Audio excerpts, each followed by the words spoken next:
So I was rereading the 48 Laws of Power recently, and I was thinking, damn, this book is evil. But then I was thinking, like, what laws in this book can help you actually build wealth and make money? So I found out the top 10 laws that will actually help you do just that. So let's get straight into it. So first we'll start all the way at law number 9, and that's win through your actions and not through arguments.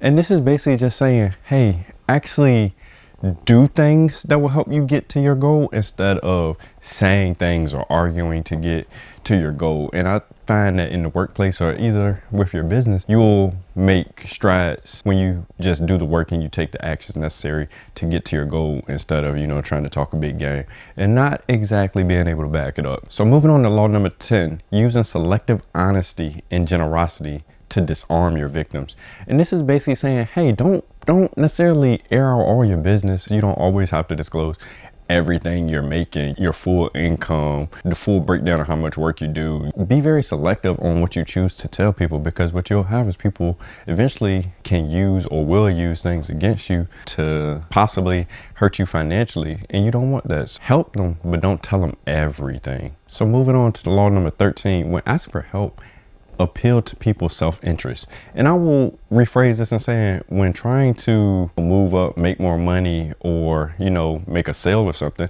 appeal to people's self-interest.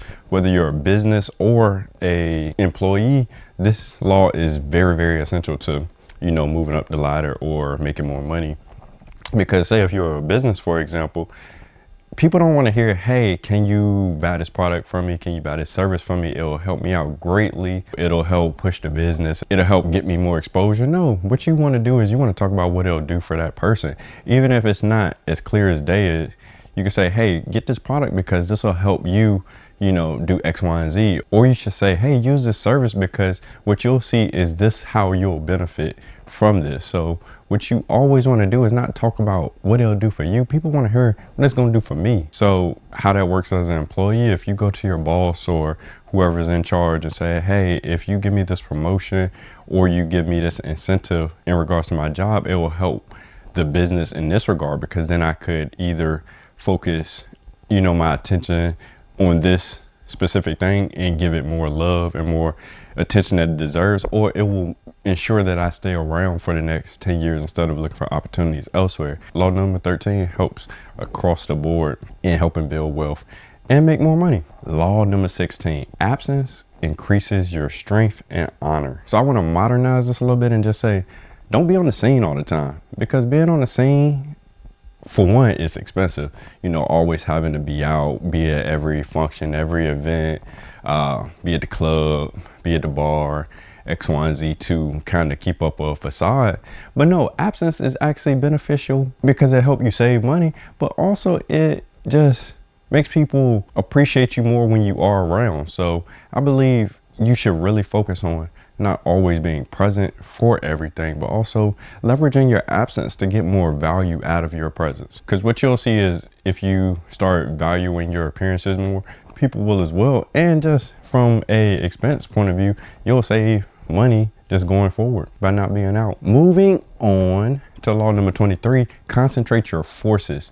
This is as simple as don't be scattered over here, scattered over there, scattered over there, but you tend to make more money or be more successful in your career or your business when you kind of focus in, niche down, some may say, on a specific thing. And that's exactly what concentrating your forces is. It's like, okay, I'm not going to, try and have a lawn care service, try and be an options trader, try and be a YouTuber. Even though it is important to diversify your income and have multiple streams of income, sometimes you have to focus on just building one, establishing it, and then moving on to other things.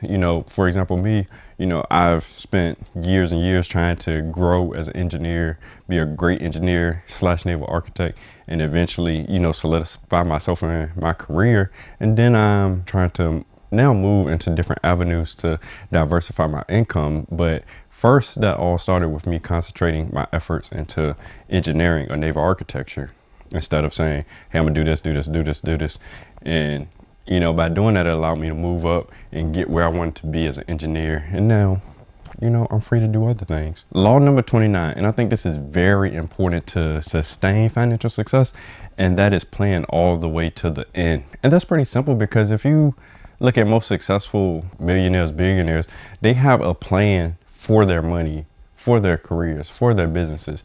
They're not looking at, okay, what can I do now to make this $1,000? What can I do now to make a couple extra dollars in my pocket? But no, they're thinking, hey, in the long run, if I make this investment, if I make this decision, or if I put my money here, what will it do? People are always looking towards the end game. And that comes up in regards to if you're an employee, like what are you doing for retirement? How are you setting up your money so that you can be able to move away from your job? Or how are you setting yourself up in case you were to lose your job?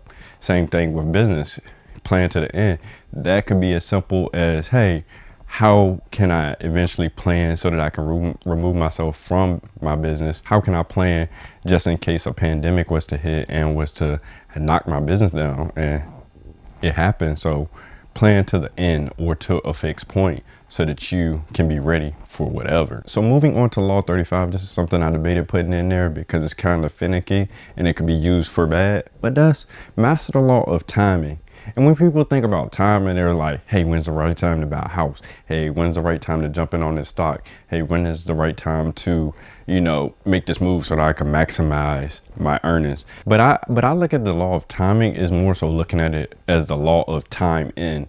Basically, time in doing something, understanding the impact of how much effort and how long you're doing something. And that plays a factor into almost every investment. The longer you are doing that investment, the longer you put towards that investment will yield you more and more profit. So think of it more as time in an investment instead of timing an investment. And that doubles for housing as well. Like, it's not about the right time to buy a house. It's like the effects of buying a house and how over the long run it will benefit you.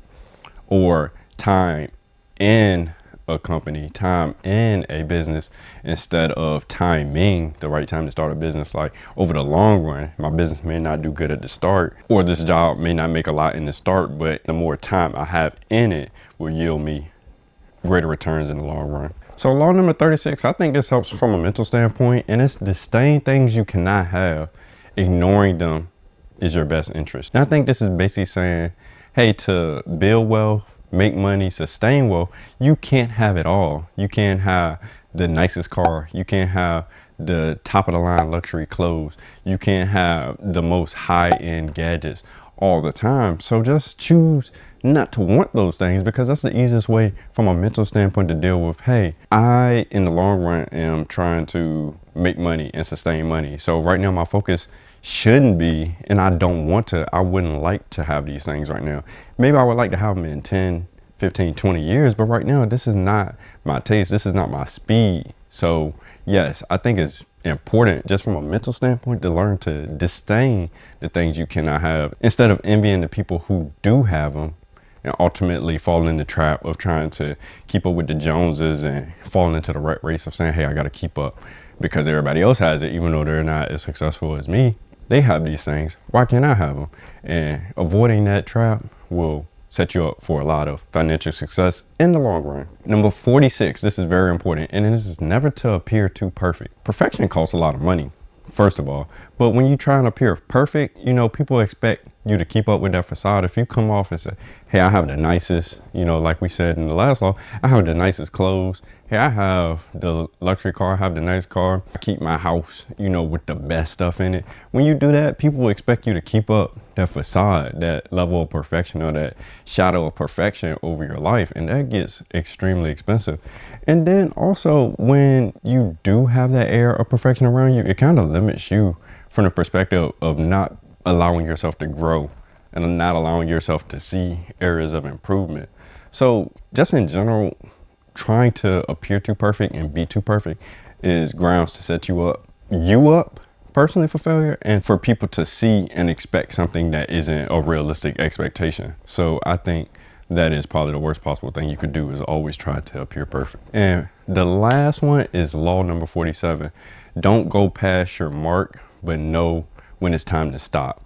And that's important in regards to most financial things. You have to know, hey, this is my limit as far as how much of a house I'm willing to buy. You say, hey, this is when I know to get out of this investment.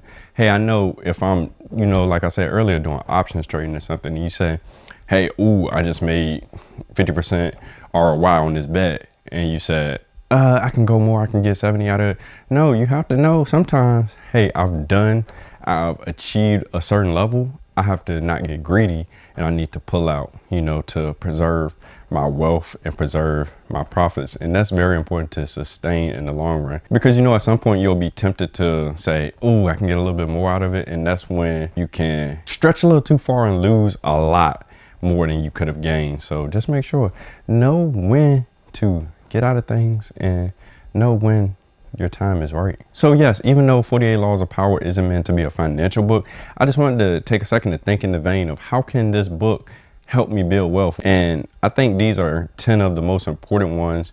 So if you like this, just let me know, and let me know any laws that you find beneficial to building wealth or making money or even sustaining wealth. And to go a step further, let me know some you think are probably the worst laws to actually build wealth and to hurt you in the long run financially. So that's all I got.